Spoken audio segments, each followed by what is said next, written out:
السلام عليكم، ازيكم يا جماعة؟ عاملين ايه؟ ان شاء الله تكونوا بخير. النهاردة عندنا بقى فيديو جديد في سلسلة كورس نيكست اللي احنا مكملين عليه. لو تفتكروا الفيديو اللي فات شرحنا الكوكيز وعملنا ري فاكتور للكود بتاعنا، وشرح طبعا شرحنا الكوكيز وفايدتها وايه هي الوظيفة اللي احنا استخدمناها فيها واستخدمناها عندنا في المشروع بتاعنا، وشرحنا قد ايه طبعا هي مهمة. النهارده بقى احنا عندنا موضوع جديد خاص بقى بصفحة البروفايل. احنا عندنا كل يوزر ليه الداتا بتاعته، زي اليوزر نيم، زي الايميل، زي الرول بتاعته، مثلا هل هو ادمن ولا لا. الحاجات دي طبعا ممكن كل يوزر يحتاج ان هو يرجع البيانات بتاعته، عايز يشوف البيانات بتاعته. وليكن مثلا انت دخلت على صفحة البروفايل بتاعتك، فانت محتاج تشوف البيانات بتاعتك ديت على صفحة البروفايل. تمام، زي ما احنا متعودين من كل المواقع اللي احنا بندخل عليها، لما تدخل على الصفحة الشخصية بتاعتك تقدر انك تشوف اليوزر نيم بتاعك، تقدر تشوف الايميل، ممكن كمان تعدل في الحاجات دي. احنا بقى في الفيديو ده هنعمل الجيت داتا، الجيت يوزر داتا، اللي احنا نبدأ نعرض البيانات او نرجع الداتا بتاعت اليوزر ديت، نرجعها له. تمام، وفي الفيديو الجاي ان شاء الله نبدأ نعمل عملية الابديت، او ان احنا نبدأ نخلي اليوزر يقدر ان هو يعدل في الداتا دي. تمام، فنبدأ في فيديو النهاردة ونقول بسم الله.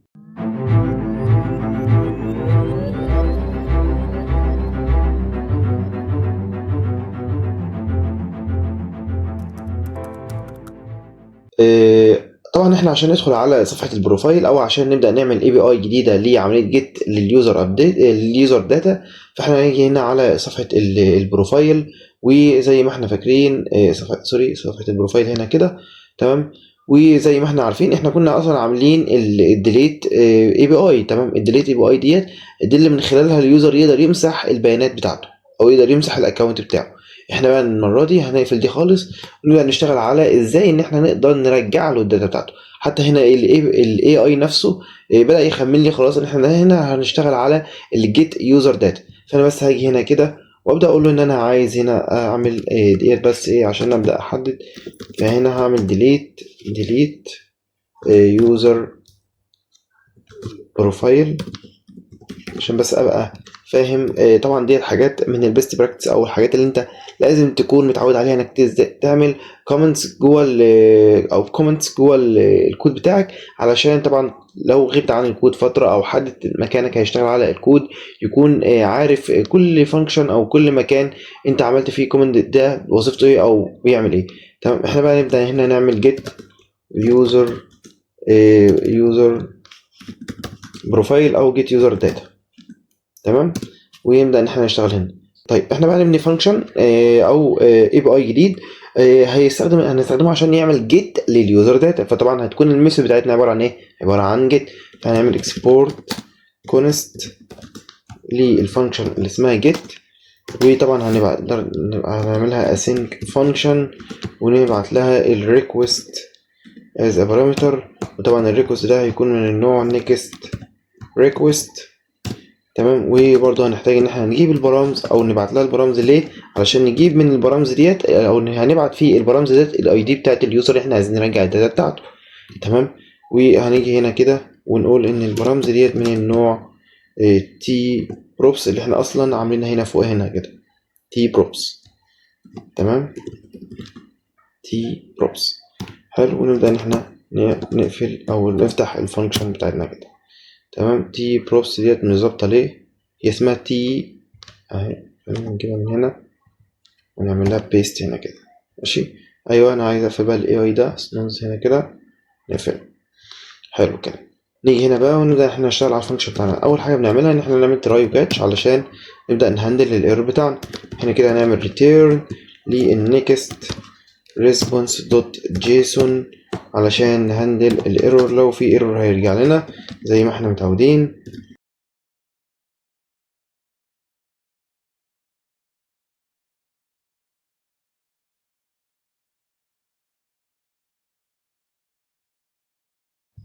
تمام، ونبدأ نيجي هنا على التراي ونبدأ ان احنا نشتغل على الكود بتاعنا. احنا اول حاجة هنحتاج ان احنا نعملها هنا ان احنا نجيب اليوزر او البيانات الخاصة باليوزر اللي احنا باعتين الاي دي بتاعه من الداتابيز بتاعتنا اللي هي بريزما. تمام، لو تفتكروا زمان كده في الفيديوهات اللي كنا بنشرحها زمان، كنا بنقدر ان احنا نجيب الداتا بتاعت اليوزر منين، من او نستخدم ايه علشان نجيب الداتا بتاعتنا بتاعت اليوزر من الداتابيز كنا بنستخدم بريزما دوت كذا علشان نقدر نجيب، او الدوت كذا دوت اللي هو التيبل اللي احنا عايزين نجيب منه الداتا. فاحنا عشان نرجع طبعا اول حاجه احنا عايزين الاي دي من البرامز اللي احنا هنبعته من البرامز، فاحنا طبعا هنجيب الاي دي من البرامز، هنعمل له ديستراكشن هنا كده ونقول له ان انت هنا كده هتكون اويت من البرامز. تمام، احنا كده خلاص رجعنا الاي دي من البرامز. طبعا الاي دي ده احنا هنبعته زي ما انا قلت في البرامز في الاي بي اي اللي احنا هنبدا نتست عليه كمان شويه. تمام، دلوقتي بقى احنا عايزين نجيب اليوزر اللي هو الاي دي بتاعه ده، الاي دي اللي احنا بعتناه في البرامز دي، احنا عايزين بقى نجيب البيانات اليوزر الخاص بالاي دي ده، فهنبدا نجيبه من بريزما. فهنعمل كونست، طبعا خزونه هنا كده في متغير اسمه يوزر، ونقول له بريزما دوت يوزر، هيبدا يظهر لنا هنا التيبلز بتاعتنا دوت يوزر دوت فايند يونيك. تمام، وهبدا اقول له هنا كده انا عايز وير الاي دي، انا عايز ارجع البيانات اليوزر اللي الاي دي بتاعه هيكون هو بارس انت من الاي دي اللي انا جايبه من البرامز.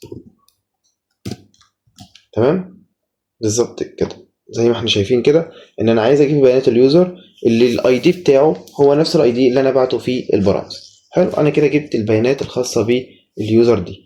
تمام، هتاكد بس ان هعمل بس هندله هنا كده، اعمل اف كونديشن ان لا ممكن يحصل ايرور عندي وان اليوزر ده اصلا ما يكونش موجود. يعني ممكن اصلا يكون اليوزر ده اصلا انا كتبت اي دي اصلا بتاع اليوزر مش موجود، فهحتاج ان انا هعمل هنا كده ريتيرن واقول له نيكست ريسبونس دوت جيسون، وبعت له مسج هنا بس ان اليوزر اللي انت كتبته دلوقتي هو يوزر نوت فاوند اصلا، يوزر نوت فاوند. تمام، وطبعا هحتاج ان انا اعمله هنا ستاتس كود كام بالظبط كده 404 يوزر نوت فاوند. حلو الكلام، حلو الكلام. هاجي بعد كده بقى خلاص انا بالنسبه لي لو اليوزر مش موجود هيظهر له الرساله دي. طب لو اليوزر موجود هحتاج بقى ان انا اتاكد ان اليوزر اللي عامل ريكوست ان هو يرجع الداتا بتاعته هو نفس اليوزر اللي عامل لوجن. وخد بالك دي هنعملها ازاي؟ ازاي اعرف اجيب اوصل للداتا بتاعت اليوزر اللي عامل لوجن؟ من التوكن. وازاي كنا بنعملها؟ لو تفتكر في الفيديو اللي فات احنا شرحنا او عملنا فانكشن اسمها فيريفاي توكن. فيريفاي توكن دي بتعمل ايه؟ بتروح تاخد التوكن اللي عامل لوجن وتفك تشفيره وترجع لي الداتا بتاعته. وبعد ما ترجع لي الداتا بتاعته انا هنا بقى هروح اجيب الاي دي بتاعت الداتا دي واتاكد ان الاي دي بتاع التوكن اللي اتفك تشفيره ده هو نفس الاي دي اللي انا بعته في البرامز، علشان يبقى انا كده اتاكدت ان اليوزر اللي عامل لوجن هو نفس اليوزر اللي بيطلب الداتا بتاعته. لان لو الاي دي ده يعني مثلا لو انا وليد مثلا الاي دي بتاعه ده وليكن 8، تمام، هو عامل لوجن، فاليوزر دلوقتي اللي عامل لوجن الاي دي بتاعه كام 8، وانا رحت بالايميل بتاعي اللي هو وليد ده ورحت طلبت الداتا اللي انا عايز ارجعها. فلما اروح اطلب الداتا اللي انا عايز ارجعها بتاعت انا يبقى انا لازم ابعت الاي دي بتاعنا اللي هو 8. فانا هنا بقى عايز اعمل كونديشن اتاكد ان الاي دي اللي هيتبعت في البرامز هو نفس الاي دي بتاع اليوزر اللي عامل لوجن. تمام، وخد بالك ان الحاجات دي مش مهمه، يعني الكونديشن ده مش مهم. ليه؟ لانك مثلا في صفحه في مواقع مثلا زي السوشيال ميديا والحاجات دي انت ممكن تدخل على بروفايل شخص معين تشوف الداتا بتاعته. يعني انت مثلا ممكن لما تدخل على بروفايل مثلا حد على الفيسبوك انت ممكن تشوف صورته، ممكن تشوف اليوزر نيم بتاعه، ممكن تشوف الحاجات بتاعته. تمام، فعادي جدا ممكن في مواقع تسمح لك بالحاجه دي انك لما تدخل على بروفايل حد تاني وتدخل هيحصل ريكوست للداتا بتاعته، فالداتا بتاعته تتعرض لك، طبعا داتا محدده يعني معينه. تمام، في مواقع تانية بتقول لك لا انت ما ينفعش تشوف الا الداتا بتاعتك بس على صفحتك الشخصيه بس، ما ينفعش لما تدخل على صفحه شخص حد تاني تشوف الداتا بتاعته اصلا، ما ينفعش اصلا انك تدخل على صفحه حد تاني. تمام، ده اللي احنا هنعمله هنا. احنا هنعمل هنا كده، هنعمل بس هنا كده ان احنا عايزين نتاكد عن يوزر كونست يوزر اوث توكن. تمام، وهقول له هنا كده ان انا عايز اتاكد من خلال الفانكشن اللي احنا عملناها فيريفاي توكن، وعايز اتاكد من خلالها ان ايه اللي هي طبعا هتروح تفك بقى تشفير التوكن، وهتروح تعمل جنريت للتوكن وتفك تشفيره وترجع لنا الداتا بتاعت اليوزر والكلام ده كله. هنا بقى انا هعمل كونديشن.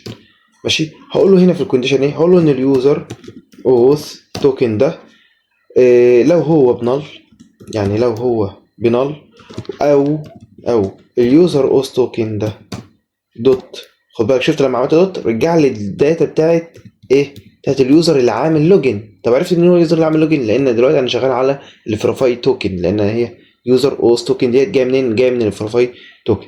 فاعمل اي دي نوت ايكوال اليوزر اللي هو اليوزر بقى اللي رجع لي من الداتابيز من خلال الاي دي اللي انا استخدمته دوت يوزر دوت اي دي. تمام. المفروض طبعا ان اليوزر دوت اي دي ما يظهرليش بيها ايرور. تمام. هنا يوزر دوت اي دي هو انا طبعا جايب لي ان هنا ايرور عشان احنا كده المفروض طبعا هنا كده نعمل اويت على الفانكشن دي اللي هي الداتا اللي بترجع لنا من الداتا بتاعت اليوزر اللي بترجع لنا. تمام. طبعا الايرور هنا خلاص راح. انا بقى بقول له هنا كده لو اليوزر الاوس توكن ده بيساوي نال او هو مش نفسه اليوزر الاي دي اللي اتفك تشفيره مش هو نفسه اليوزر اللي عامل يعني اليوزر اللي عامل لوجن مش هو نفسه الاي دي بتاعه مش هو نفسه الاي دي اللي مبعوت لي فيه اللي موجود فيه الداتابيز. ساعتها بقى هقول له ان طبعا انت مش من حقك ان انت تشوف الداتابيز دي او مش من حقك ان انت تشوف الداتا بتاعت اليوزر ده، فطبعا مش هعرضها له. فهقول له طبعا هنا كده نيكست ريسبونس دوت جيسون وابدا ابعت له مسج اقول له فيها الكلام ده. هقول له فيها طبعا الكلام ده اللي هو انت طبعا مش اوثرايز انك تشوف الداتا اليوزر او الداتا بتاعت اليوزر ده، وطبعا لازم ابعت له رساله كود 403. ده في حاله ان ما طلعش اليوزر اللي عامل لوجن هو نفسه اليوزر اللي موجود عندنا في الداتابيز او الداتا بتاعت اليوزر اللي موجود عندنا في الداتابيز. تمام. خلينا نشيل السطر ده، انا مش عارف ايه اللي جابه السطر ده طبعا ما ينفعش. ماشي. نرجع بقى لموضوعنا. ماشي. هنا كده انا بقى خلاص اتاكدت ان اليوزر فعلا بيرجع لي، يعني خلاص الكونديشن ده لو ما اتنفذش فمعنى كده ان اليوزر خلاص بيرجع لي. واتاكدت هنا ان اليوزر خلاص هو نفسه اليوزر اللي عايز يطلب الداتابيز او اليوزر اللي عايز يطلب الداتا هو نفس اليوزر اللي عامل لوجن. هبدا بقى هنا كده اقول له ريتيرن. خلاص كده بقى يا معلم انت تقدر تشوف الداتا بتاعتك عادي جدا. فاقول له نيكست ريسبونس دوت جيسون وابدا اعرض له الداتا بتاعته او ابعتها له يوزر واقول له ان الستاتس كود هنا عادي ستاتس كود سوري الستاتس كود بتاعك هنا 200 وسكسسفول. خلاص كده تمام. اعمل فورمات للكود. عملت فورمات للكود ابدا اروح بقى على الاي بي اي دوج وتست الداتا بتاعتي. طبعا هنا كده هحتاج بقى ان انا اعمل اند بوينت جديده في هاجي هنا كده واعمل هنا في البلس عايز اعمل اند بوينت جديده فهاجي هنا كده اقول له اند بوينت طبعا هي جيت والاي بي اي هيبقى هنا كده سلاش بروفايل. تمام. سلاش وابعت له اي اي دي كده مثلا. خد بالك دلوقتي احنا اول حاجه هنعملها ان احنا نبعت له اي دي بتاع يوزر تاني، فالمفروض ان هو يقول لي دلوقتي ان انت ان اوثرايزد. بس طبعا احنا لسه ما عملناش لوجن فهو دلوقتي المفروض هيقول لي ايه ان يوزر نوت فاوند اصلا. تمام.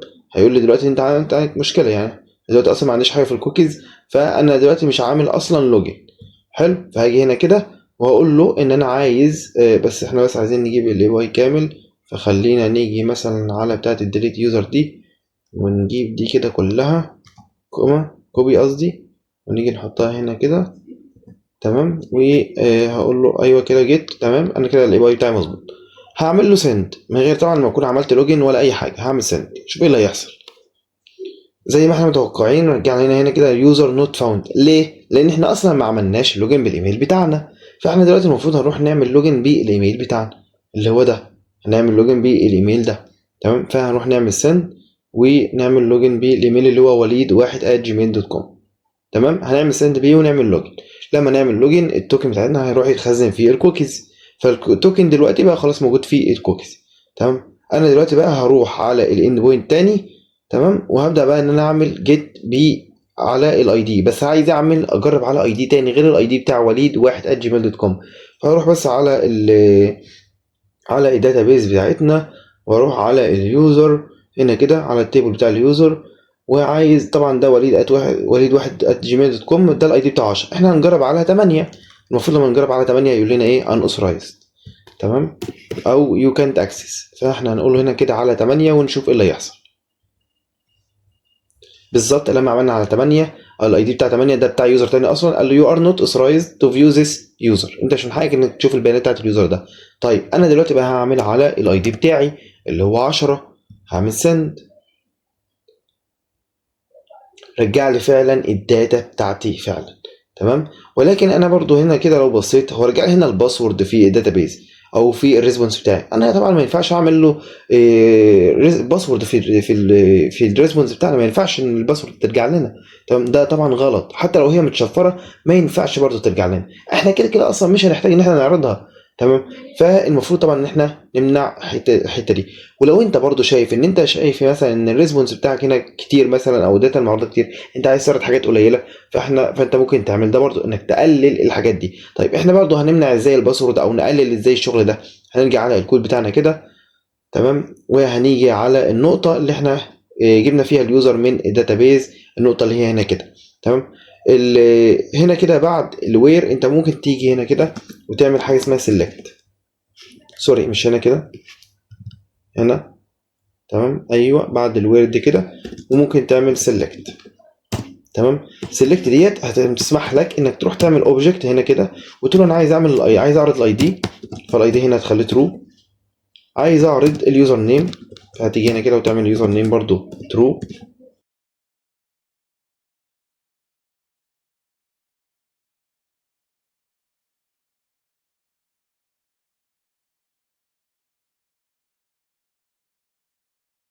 كده انا شلت الباسورد وشلت الابديتد وشلت الدنيا دي كلها. هعمل فورمات للكود عشان يبقى بالشكل ده كده. شايفين؟ وير خلاص لوحدها، وسيلكت علشان اعرض الداتا اللي انا عايز اعرضها بس. تمام. هرجع تاني على الاي واي دوج واعمل سند لاخر مره ونتست نشوف ايه اللي هيحصل لنا. زي ما احنا شايفين رجع لنا فعلا بس الداتا اللي احنا عايزين نعرضها. خلاص شال بقى الباسورد وشال بقيه الحاجات اللي احنا مش عايزينها. بس ده كان فيديو النهارده. احنا في الفيديو ده شرحنا ازاي ان احنا نقدر نرجع الداتا بتاعه اليوزر. في الفيديو الجاي بقى هنعرف ازاي ان احنا نخلي اليوزر يقدر يعدل فيها. اخر حاجه هنعملها ان احنا نسيب بس الاند بوينت دي علشان تبقى موجوده عندنا، فنعمل لها سيف ونسميها مثلا get user data، وطبعا نحطها عندنا في اليوزرز ونعمل سيف. وبس كده، ده كان فيديو النهارده. اتمنى الفيديو يكون مفيد واستفدتوا منه. ده كان فيديو جديد من سيركوس نيكست. انا وليد واشوفكم في فيديو جديد. سلام.